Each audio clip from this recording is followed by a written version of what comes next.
Assalamualaikum warahmatullahi wabarakatuh. Perkenalkan, nama saya Rasad Arif Badarudin dari kelas D dengan NIM terakhir yaitu 170.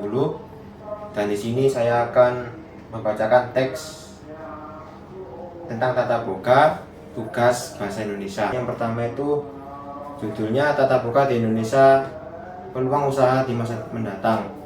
Yang pertama, tata boga merupakan bidang yang sangat penting dalam industri kuliner, mencakup semua aspek dan menyediakan, pengolahan hingga menyajikan makanan di Indonesia dengan kekayaan budaya dan keragaman budayanya. Tata boga menjadi salah satu sektor yang menjanjikan. Artikel ini akan membahas tentang tata boga di Indonesia, termasuk sejarah, perkembangannya, tantangan, serta prospek usaha di masa yang akan datang. Yakni terus ada yang kedua, sejarah tata boga di Indonesia. Awal mulanya, tata boga di Indonesia telah ada sejak zaman nenek moyang, di mana masyarakat lokal mengelola bahan makanan dan alam sekitar. Beragam resep tradisional diwariskan dari generasi ke generasi, mencerminkan kekayaan budaya dan tradisi masing-masing di daerah. Perkembangan dengan perkembangan zaman, tata boga di Indonesia mengalami perubahan, masuknya pengaruh kolonial, perdagangan internasional, dan globalisasi membawa variasi baru dalam masakan Indonesia. Restoran dan kafe yang mengungsi konsep bahan kuliner mulai bermunculan, menggabungkan cita rasa lokal dengan teknik memasak modern. Terus komponen tata boga. Tata boga terdiri dari beberapa komponen penting, antara lain 1. Pengolahan bahan makanan. Proses ini meliputi pemilihan bahan, teknik memasak, dan penyajian. Lalu yang kedua ada manajemen dapur. Manajemen dapur ini mengatur operasional dapur, termasuk pengelolaan staf dan inventaris. Yang ketiga ada keamanan pangan, memastikan semua makanan yang disajikan aman untuk dikonsumsi. Terus keempat ada inovasi menu, mengembangkan menu baru yang menarik dan sesuai dengan selera pasar. Lalu ada tantangan dalam tata boga. Meskipun memiliki banyak potensi, tata boga di Indonesia juga dihadapkan pada berbagai tantangan. Seperti 1. Tantangan yang ketat, yakni banyaknya restoran dan kafe membuat persaingan semakin ketat. Yang kedua ada kualitas sumber daya manusia, keterampilan dan pengetahuan tentang tata boga masih perlu ditingkatkan. Yang ketiga, perubahan selera konsumen. Konsumen semakin kritis dan menginginkan variasi serta kualitas yang lebih baik. Yang keempat ada regulasi dan standar, mematuhi regulasi pemerintah terkait keamanan pangan dan kesehatan. Lalu ada peluang usaha di bidang tata boga.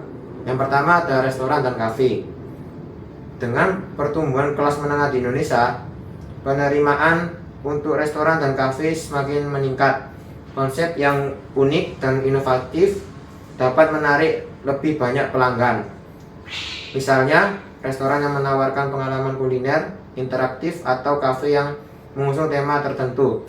Lalu yang kedua ada catering. Catering ini untuk acara-acara seperti pernikahan, seminar, dan ulang tahun semakin populer. Penyediaan catering yang mampu menawarkan menu berkualitas dan pelayanan yang baik akan memiliki peluang yang besar. Yang ketiga ada makanan sehat.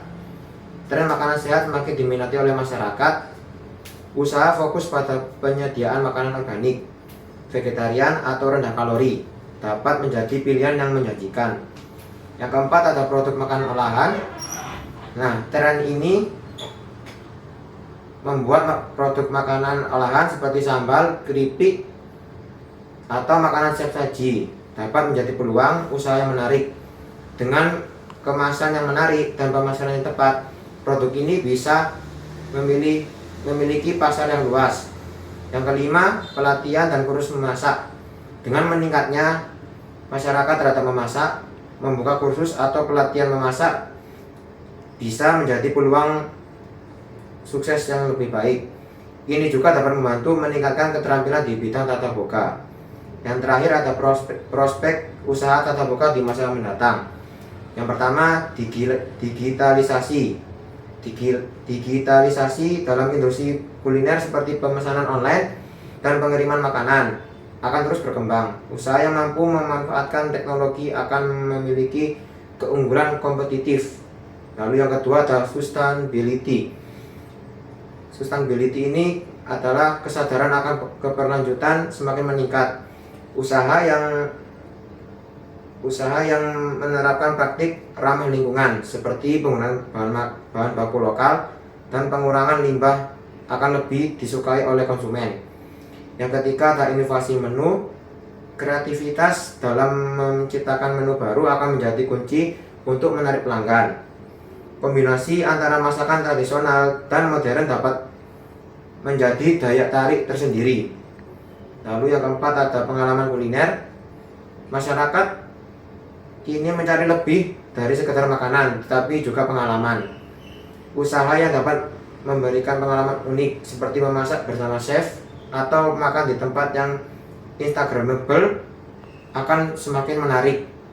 Yang kelima ada pendidikan dan pelatihan. Nah, dengan adanya pendidikan dan pelatihan ini dapat meningkatkan kebutuhan akan tenaga kerja terampil di bidang kuliner. Pendidikan dan pelatihan di bidang tatap muka akan semakin penting. Ini membuka peluang bagi lembaga pendidikan untuk menawarkan program-program yang relevan.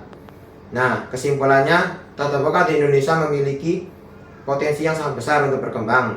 Dengan kekayaan budaya dan tradisi kuliner yang ada di Indonesia ini, serta semakin meningkatnya minat masyarakat terhadap kuliner.